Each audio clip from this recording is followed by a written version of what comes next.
നമസ്കാരം, എല്ലാവർക്കും പ്രവാസി മലയാളിയിലേക്ക് സ്വാഗതം.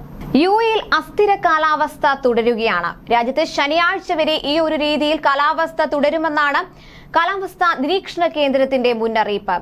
മഴയും വെള്ളപ്പൊക്കവും ബാധിച്ച എമിറേറ്റുകളിലെ സ്വകാര്യ മേഖലാ ജീവനക്കാർക്ക് വർക്ക് ഫ്രം ഹോം അനുവദിക്കണമെന്ന മാനവ വിഭവശേഷി സ്വദേശിവത്കരണ മന്ത്രാലയം ആവശ്യപ്പെട്ടിരിക്കുകയാണ്.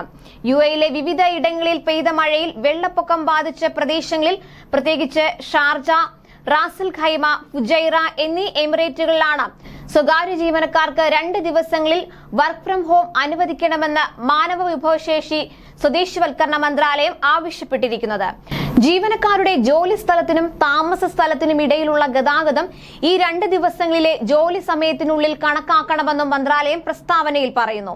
അടിയന്തര ഘട്ടങ്ങളിൽ തൊഴിലുടമകളുടെയും ജീവനക്കാരുടെയും താൽപര്യം കണക്കിലെടുത്താണ് ഈ തീരുമാനം വരുത്തുന്നതെന്നും മന്ത്രാലയം കൂട്ടിച്ചേർത്തു. ദുരിതബാധിത പ്രദേശങ്ങളിലെ എല്ലാ ഫെഡറൽ ബോർഡുകളിലെയും ജീവനക്കാർ ഇന്നും നാളെയും വീട്ടിലിരുന്ന് ജോലി ചെയ്യണമെന്ന് യുഎഇ ക്യാബിനറ്റ് നേരത്തെ നിർദ്ദേശം നൽകിയിരുന്നു.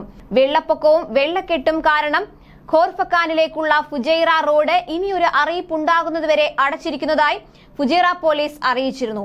എമിറേറ്റിൽ വെള്ളം കയറിയതിനെ തുടർന്ന് യുഎഇ സൈന്യവും ഫുജൈറയിൽ രക്ഷാപ്രവർത്തനത്തിൽ പങ്കാളികളായി. യുഎഇയിൽ കഴിഞ്ഞ ദിവസം രേഖപ്പെടുത്തിയത് 27 വർഷത്തിനിടയിലെ ഏറ്റവും വലിയ മഴയാണെന്നാണ് റിപ്പോർട്ട്.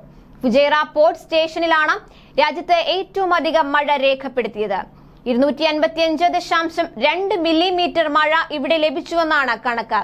ഇത് ജൂലൈ മാസത്തിൽ യുഎഇയിൽ ഇതുവരെ ലഭിച്ചിട്ടുള്ള ഏറ്റവും വലിയ മഴയാണ്. 250.7 മില്ലിമീറ്റർ മഴ ലഭിച്ച മസാഫിയാണ് മഴയുടെ കാര്യത്തിൽ 2ാം സ്ഥാനത്ത്.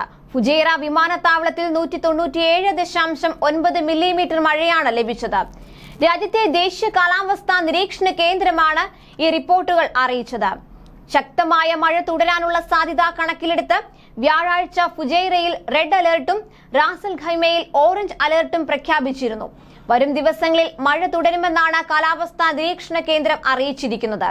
മഴ തുടരുന്നത് കണക്കിലെടുത്ത് വാഹനയാത്രക്കാർ ശ്രദ്ധ പാലിക്കണമെന്ന് അധികൃതർ മുന്നറിയിപ്പ് നൽകിയിട്ടുണ്ട്. കൂടുതൽ പ്രവാസി വാർത്തകൾക്കായി ഈ ചാനൽ സബ്സ്ക്രൈബ് ചെയ്യുക.